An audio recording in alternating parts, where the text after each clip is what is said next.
विद्यार्थी मित्रांनो नमस्कार. मी डॉक्टर भारत येलगडाख, सहाय्यक प्राध्यापक, department of geography, KRT art, BH commerce आणि AM science, popularly known as KTHM college. विद्यार्थी मित्रांनो, सर्वप्रथम आजच्या तासिकेमध्ये मी तुमचे सहर्ष स्वागत करीत आहेत. आपण GG 220B geography of Maharashtra, म्हणजेच महाराष्ट्राचा भूगोल, हा जो सेमिस्टर 4चा पेपर आहे, यामधील आपण बघत आलो आहे की रूरल डेव्हलपमेंट ऑफ महाराष्ट्र म्हणजेच महाराष्ट्राचा ग्रामीण विकास या टॉपिकमध्ये आपण मागील तासिकेला बघितलं की हिवरे बाजार तालुका जिल्हा अहमदनगर ह्या ठिकाणी असणारा केस स्टडी रूरल डेव्हलपमेंटच्या बाबतीमध्ये कसे महाराष्ट्रात विकसित झाले, कशाप्रमाणे त्याचा विकास झाला आहे, कशा प्रकारे त्या ठिकाणी वेगळ्या प्रकारचे नाविन्यपूर्ण असे उपक्रम त्या ठिकाणी राबवलेले आहेत, याचाही आपण मागील तासिकेला मागोवा घेतला. विद्यार्थी मित्रांनो, अशाच प्रकारे आजचा नवीन असा एका गावाला आपण भेट देणार आहोत. असाच एक केस स्टडी आपण बघणार आहोत. तर रूरल डेव्हलपमेंटच्या बाबतीमध्ये कसं त्यांनी परिवर्तन केलं, कोणकोणत्या उपक्रमाच्या सहाय्याने त्यांनी त्या ठिकाणी नाविन्यपूर्ण असे उपक्रम त्या ठिकाणी राबवलेले आहेत, याचा आज आपण विचार करणार आहोत. तर चला बघूया. विद्यार्थी मित्रांनो, सर्वप्रथम आपण या टॉपिकमध्ये बघत असताना कोणकोणत्या गोष्टी आपण अभ्यासल्या त्याही थोडासा मागोवा घेऊया. की प्रथम आपण बघितलं की ग्रामीण विकासाची संकल्पना काय. ग्रामीण विकासाची संकल्पना सांगत असताना आपल्याला त्या ग्रामीण विकास म्हणजे काय, विकासाचा अर्थ आणि व्याख्या आपण त्या ठिकाणी सांगितली.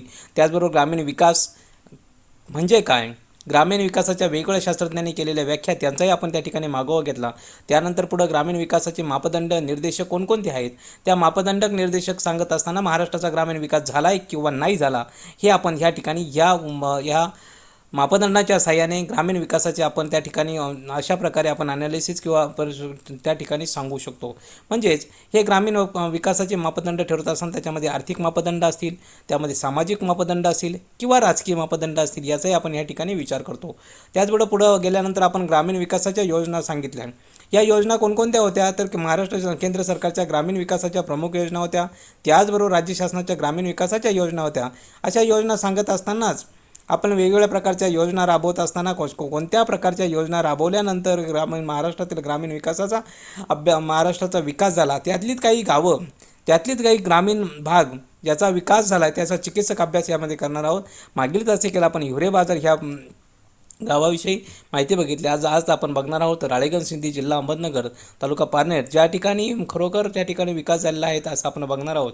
आणि पाटोदा जे औरंगाबाद जिल्ह्यामध्ये असणारे एक गाव, त्या ठिकाणीही त्याचा कसा विकास झाला हे आपण बघणार आहोत. आजच्या तासिकेला आपण बघणार आहोत राळेगण सिद्धी. तर चला जाऊया राळेगण सिद्धीला. विद्यार्थी मित्रांनो, राळेगण सिद्धी आजचं म्हणजे राळेगण सिद्धी हे अहमदनगर जिल्ह्यामध्ये असणारं हे एक दुष्काळी भागातील एक गाव, ज्या ठिकाणी आपण जाणार आहोत. विद्यार्थी मित्रांनो, ह्या गावाविषयी माहिती सांगत असताना आपल्याला स्वातंत्र्यानंतर भारतीय ग्रामीण विकासाचा पाया राळेगण सिद्धी या छोट्याशा गावाने रोवला असे म्हटल्यास काही वावगं ठरणार नाही. स्वामी विवेकानंदाच्या विचाराने प्रेरित होऊन महात्मा गांधींच्या सत्य अहिंसा मार्गाचा आदर्श समोर ठेवून श्री किसन बाबूराव हजारे उर्फ अण्णा हजारे यांनी भारतीय सैन्य दलातून निवृत्त झाले व सन 1975 निवृत्तीनंतर देशसेवेचे आपले काम पुढे चालू ठेवण्यासाठी आपल्या गावी राळेगण सिद्धीला दाखल झाले. भारत हा देश खेड्यांचा वसलेला आहे. म्हणून या भारताला समृद्ध आणि विकसित करायचे असेल तर खेड्याची दयनीय अवस्था सुधारणे गरजेचे आहेत असं त्यांना वाटलं. म्हणून महात्मा गांधींच्या विचाराची परिपूर्ती करण्यासाठी त्यांनी राळेगण सिद्धीतून ग्रामस्थांच्या मदतीने प्रयत्न सुरू केले आणि छोट्याशा एका गावाने जगाच्या नकाशावर आपले नाव कोरले असं आपल्याला या ठिकाणी म्हणावं लागेल. थोडक्यात या विचार सांगत असताना महाराष्ट्रातील थोड्याविषयी राळेगण सिद्धीविषयी बघूया आपण. महाराष्ट्रातील सह्याद्रीच्या पर्जन्य छायेच्या प्रदेशामध्ये अहमदनगर जिल्ह्यातील पारनेर तालुक्यात कायम दुष्काळी असलेले हे राळेगण सिद्धी हे गाव साधारणपणे आपण जर विचार केला तर पुणे औरंगाबाद हायवेपासून 5 किलोमीटर आत, पुणे शहरापासून 87 किलोमीटर अंतरावर हे बसलेले आहेत.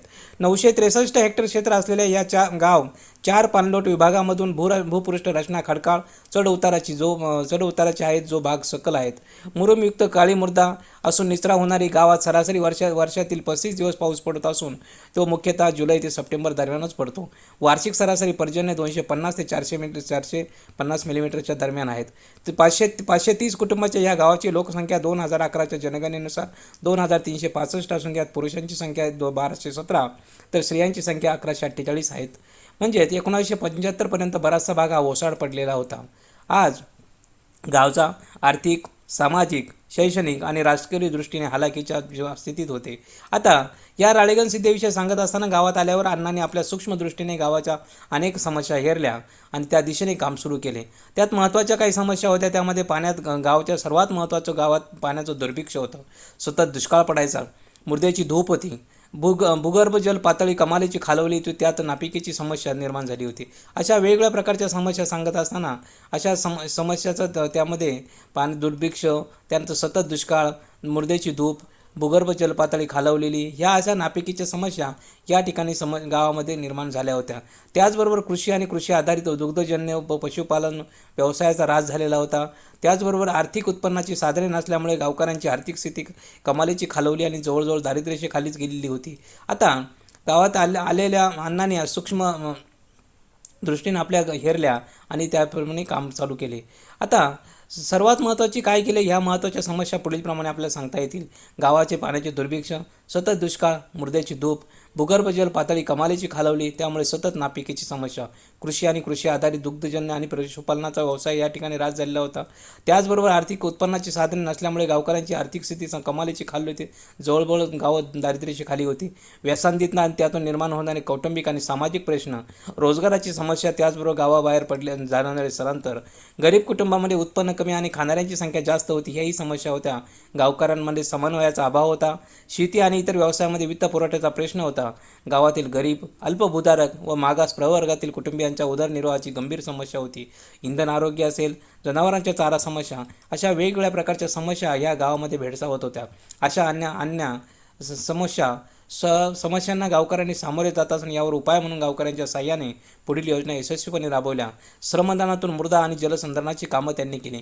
अण्णांनी सैन्यातून निवृत्त झाल्यानंतर मिळालेल्या पैशातून गावाचे आराध्य दैवत यादवबाबा मंदिराचे काम सुरू केले.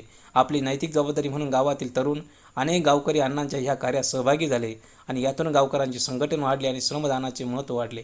अण्णांनी गावाला मृदा आणि जलसंधारणाचे महत्त्व पटवून दिले. पाणी अडवा पाणी जिरवा हा मंत्र त्यांनी दिला. 1971 गावचे फक्त 55 एकर क्षेत्र सिंचनाखाली होते, तर युवक मंडळ असेल गावकऱ्यांच्या श्रमदानातून 3 वर्षामध्ये 31 नाला बिल्डिंगी काम केली आणि अनेक सलग स्तर खोदले, 16 गॅबियन बंधारे बांधले, 5 पूर नियंत्रण बंधारे, 1 पाझर तलाव, जुन्या तलावाचे नूतनीकरण पूर्ण केले. अशा प्रकारे असं गावाचे जलसिंचित क्षेत्र 3 वर्षामध्ये 1 एकराहून 1300 एकरापर्यंत त्या ठिकाणी पोहोचले. गावातील विहिरींची संख्या 35 वरून 115पर्यंत गेली. बोरवेल्सच्या गावात पिण्याच्या पाण्याव्यतिरिक्त बंदी घातली. कृष्णा पाणी वाटप संस्था स्थापन करून कुकडे कॅनलवरून उपसा सिंचन योजने प्रभावीपणे राबवली गेली. तिचा फायदा 103 कुटुंबियांना झाला. पाणी ही सर्वांची सामुदायिक मालमत्ता असून सर्वांचा तिच्या सारखाच हक्क आहे, ही संकल्पना ग्रामस्थांच्या मनावर बिंबवली. शासनाच्या विविध योजना, ग्रामस्थांचे श्रमदान यांची सांगड घालून वन खाते असेल, कृषी खाते असेल, ग्रामीण विकासाच्या विविध योजनांची प्रभावीपणे अंमलबजावणी त्या ठिकाणी करण्यात आली. जल असेल किंवा मृदा संधारणाच्या कामामुळे भूगर्भ जलाची पातळी 70 फुटापर्यंत खालावलेली पातळी 18 ते 20 फुटापर्यंत उंचावली गेली. मृदा जलसंधारणाची अनेक कामे गावात झाली. त्यातील 12.6% काम गावकऱ्यांच्या श्रमदानातून केली गेली. आता त्यामुळे आर्थिक सुधारणा काय झाली, तर गावाने 4ही पाणलोट क्षेत्राच्या विकासासाठी चांगले प्रयत्न सुरू केले. त्याचाच परिणाम प्रत्यक्ष दिसून येतो. गावकऱ्यांचे उत्पन्न हे 3 ते 4 पटीने वाढले. आजही त्या गावातील 25% घरांचे उत्पन्न हे 50 लाखापेक्षा जास्त आहेत. कृषीबरोबर दुग्ध व्यवसाय हा गावच्या उत्पन्नाचा प्रमुख स्रोत आहे. गावात 1000पेक्षा जास्त दुभती जनावरे असून 115 बैलजोड्या व 366 मेंढ्या आहेत. कुक्कुटपालन व्यवसायही गावात केला जातो. गावात न कसलेल्या जमिनीचे प्रमाण 241 हेक्टरवरून 36 हेक्टरपर्यंत खाली आले आहेत. आता गावातील काय सुधारणा गावामध्ये झाल्या, तर अण्णा हजारे गावात आले असता त्यांनी गावकऱ्यांबरोबर शाळा बांधण्याचा प्रस्ताव ठेवला. ग्रामस्थांनी हे सरकारचे काम असून त्याला नकार दिला. त्याच गावात आज ग्रामस्थांनी उत्कृष्ट विद्यालयाची इमारत बांधून एक आदर्श शाळा निर्माण केली आहे, ज्या शाळेत परिसरातील अनेक गावातील 1000च्या वर विद्यार्थी शिक्षण घेत आहेत.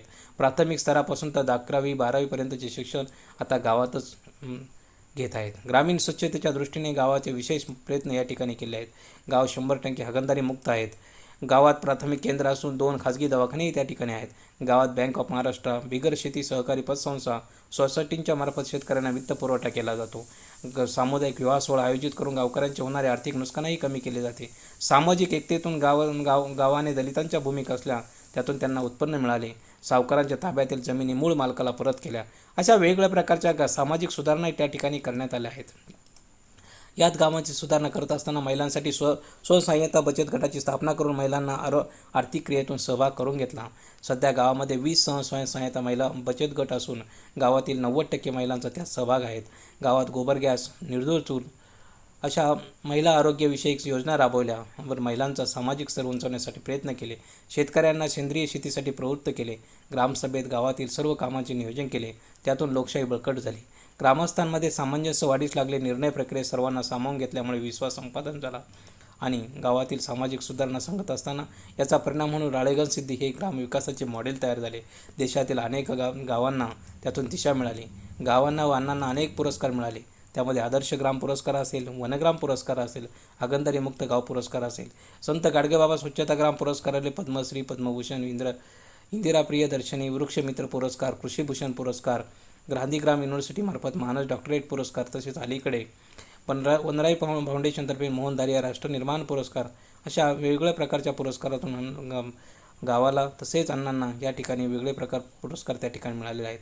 अशा प्रकारे एक छोटंसं गाव त्या म्हणजेच कसा त्याच्या ठिकाणी ग्रामीण विकास होऊ शकतो हे आपण त्या ठिकाणी झालं आहे. त्यासाठी असणाऱ्या वेगवेगळ्या प्रकारच्या केंद्र सरकारच्या योजना असेल, गावचं सर्वात महत्त्वाचं असणारं नेतृत्व असेल आणि गावामध्ये असणाऱ्या लोकांची कष्ट करण्याची तयारी असेल तर ह्या ठिकाणी ह्या गोष्टी त्या ठिकाणी साध्य झाल्याशिवाय राहत नाही असं आपल्याला सांगता येईल. अशा प्रकारे आज आपण राळेगण सिद्धी ह्या गावाविषयी किंवा ह्या ग्रामीण भागाचा कसा प्रकारे विकास गेला आहे याविषयी आपण माहिती बघितली.